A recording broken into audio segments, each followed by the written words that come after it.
হযরত নূহ আলাইহিস সালাম একবার রাস্তা দিয়ে যাচ্ছিলেন। তো পথিমধ্যে একটা কালো কুৎসিত কুকুর দেখে হযরত নূহ আলাইহিস সালাম ঘৃণায় মুখ ফিরিয়ে নিলেন। তাৎক্ষণিকভাবে আল্লাহর নির্দেশে কুকুরের জবান খুলে যায়।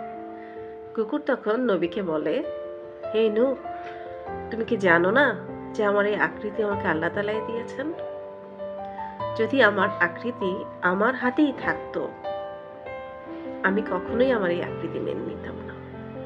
এমনকি আমি কুকুর হওয়াটাও পছন্দ করতাম না। হযরত নূহ আলাইহিস সালাম তার ভুল বুঝতে পারলেন। তিনি চরম অনুতপ্ত হলেন আর নিজের ভুলের জন্য বারবার আল্লাহর কাছে মাফ চাইতে লাগলেন। মাটিতে গড়াগড়ি দিয়ে কাঁদতে লাগলেন। অথচ আমরা কত অবলীলায় মানুষের আকৃতি নিয়ে কটু মন্তব্য করি। এ আমাদের মনের এক গুপ্ত ক্যান্সার।